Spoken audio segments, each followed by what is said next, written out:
Pada tahun 2020, para ilmuwan meneliti permukaan Venus. Atmosfer di planet ini telah menyedot perhatian mereka karena wujudnya memang sangat mirip dengan atmosfer bumi. Selama penelitian, mereka nemu fosfina gas di sekitar Venus. Zat ini terdiri dari campuran senyawa organik fosforus plus karbon atau hidrogen. Dalam penemuan penting tersebut, fosfina yang beracun dan gak berwarna kemungkinan punya cikal bakal biologis. Aktivitas vulkanik di Venus mungkin telah menyebabkan munculnya gas ini, tapi bisa juga karena ada bakteri tertentu yang memang hidup di permukaannya. Kita beralih dulu dari Venus menuju ke bumi, tepatnya di Kepulauan Falkland. Pinguin Gentoo hidup di pulau ini. Para ilmuwan mengambil sampel kotorannya untuk diteliti.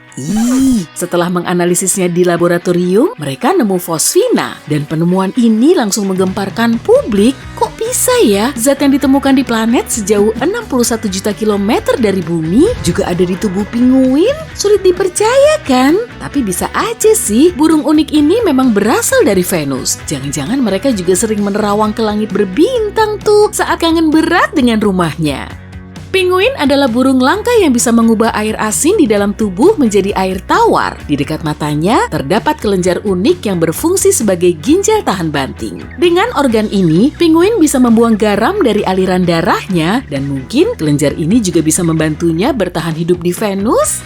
Di bumi, pinguin nggak bisa terbang. Tapi gimana ya kalau mereka bisa terbang di atmosfer Venus? Jutaan pinguin bisa-bisa lagi berterbangan di sana. Tapi kita nggak bisa melihatnya karena bumi kita tertutup lapisan gas. Teori seperti ini jelas nggak bisa dikonfirmasi kebenarannya. Pinguin nggak akan bisa bertahan hidup di atmosfer Venus yang terdiri dari 96% karbon dioksida. Di situ juga ada sedikit awan asam sulfat, tapi para ilmuwan masih belum bisa menjelaskan proses produksi fosfina di tubuh burung ini. Rencananya mereka akan mendalami studi ini lalu mengamati aktivitas pinguin Gentoo. Mereka perlu tahu makanan dan cara hidupnya, serta masih banyak lagi.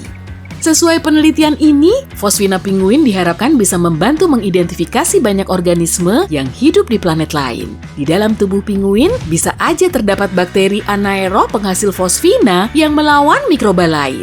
Jejak fosfina juga bisa ditemukan di lumpur kolam di planet kita. Nantinya, para ilmuwan akan mengirim sejumlah probe ke Venus untuk menjelajahi atmosfernya dan mencari tahu sumber fosfina. Hewan yang satu ini juga mungkin berasal dari planet lain dan kini berhabitat di lautan. Pada tahun 2018, sekelompok peneliti menyatakan dalam artikel ilmiahnya kalau gurita bukan berasal dari bumi. Dengan kata lain, mereka mengklaim kalau gurita termasuk makhluk luar angkasa. Dan ternyata ada sejumlah alasan yang mendukung pernyataan tersebut. Menurut salah satu hipotesis, virus dari luar angkasa jatuh ke lautan bumi, kemudian menjangkiti cumi-cumi dan kerang-kerangan. Infeksi ini kemudian mendorong mereka untuk berevolusi menjadi gurita. Teori lain menyatakan telur gurita telah dibawa ke planet kita bersama meteorit. Pernyataan ini bisa muncul karena gurita bertubuh unik. Hewan laut ini berkerabat dekat dengan siput, moluska, dan cumi-cumi, tapi otaknya jauh lebih encer. Gurita adalah hewan invertebrata paling pintar di dunia, dan kecerdasannya bahkan mengungguli banyak mamalia.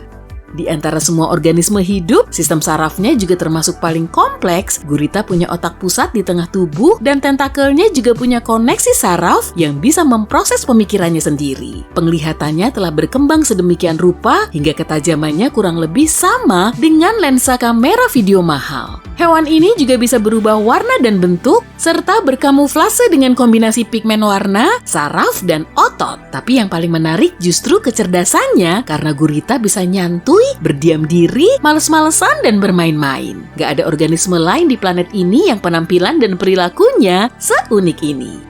Tapi, gurita dianggap alien yang berasal dari luar angkasa, terutama karena sejarah evolusinya. Para ilmuwan bisa melacak proses perkembangan evolusi organisme modern, contohnya gajah dan mamut yang berasal dari leluhur serupa dari keluarga gajah yang telah punah sekitar 6 juta tahun lalu. Kalau dirunut lebih jauh, semua mamalia merupakan keturunan dari reptil. Kebanyakan spesies hewan punya cabang evolusi yang menjadikannya seperti sekarang. Dan tiap spesies terus berubah selama jutaan tahun.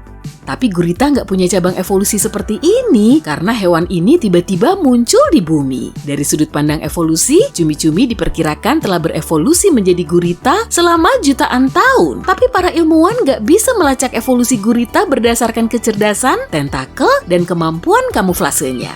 Genom gurita juga nggak sama dengan genom organisme lain di planet kita. Kalau ternyata gurita memang berasal dari luar angkasa, berarti teori ini berlawanan dari teori evolusi yang diusulkan Darwin. Menurut teori ini, organisme hidup atau embrionya dibawa ke bumi dari luar angkasa bersama meteorit. Tapi sampai saat ini, nggak ada bukti yang bisa mendukung teori ini. Sebagian ilmuwan meyakini gurita terpisah dari silsilah cumi-cumi sekitar 135 juta tahun yang lalu. Tapi teori ini juga belum bisa dibuktiin. Kalaupun gurita berasal dari luar angkasa, gimana bisa organisme hidup tetap bertahan dalam perjalanan antar bintang? Sebetulnya hal ini bisa aja terjadi sih. Organisme yang hidup di bumi bisa loh bertahan di ruang angkasa, yaitu tardigrade atau beruang air.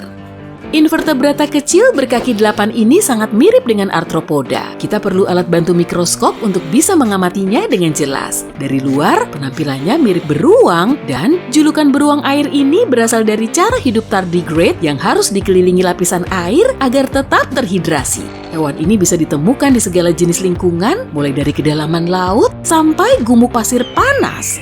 Tubuhnya sangat tahan banting karena punya struktur unik. Meski kelihatan halus, seluruh tubuhnya dilapisi kutikula keras mirip eksoskeleton belalang, belalang sembah, dan beberapa serangga lain. Saat tumbuh, beruang air meluruhkan lapisan kutikula lamanya. Kedelapan kakinya punya 4-6 cakar agar tubuhnya lebih gampang melekat ke permukaan objek di sekitarnya. Tardigrade bisa tetap hidup pada suhu minus 200 derajat Celcius atau hampir 3 kali lebih dingin dari suhu Antartika yang dipenuhi es. Hewan ini juga bisa hidup normal di lingkungan panas pada suhu 148 derajat Celcius. Bisa kebayang nggak tuh? Kayak apa rasanya hidup di air mendidih?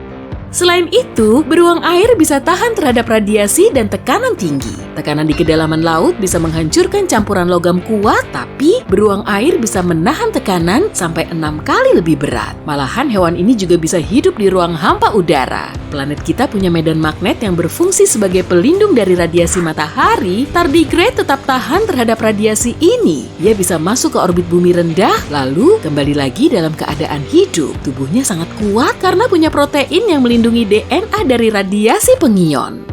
Tardigrade juga bisa memasuki fase kriptobiosis saat kondisi sekitar sangat dingin, kering, kurang oksigen, atau terlalu banyak garam. Tardigrade akan melipat kepala dan kakinya ke dalam tubuh lalu tidur.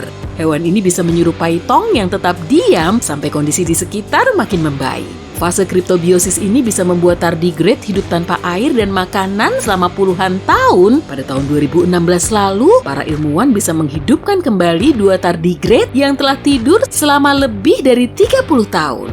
Hewan ini bisa selamat dari 5 bencana global di muka bumi dan menurut perkiraan, tardigrade telah ada sekitar 5 miliar tahun yang lalu dan kemungkinan telah hidup selama itu juga. Berbagai rupa bencana besar bisa dilaluinya, mulai dari asteroid yang menabrak bumi, supernova yang meledak di dekat bumi, radiasinya, panas global, dan badai es. Manusia dan mayoritas organisme lain kemungkinan besar nggak akan selamat dari peristiwa ini, tapi beruang air ini tetap bisa bertahan hidup.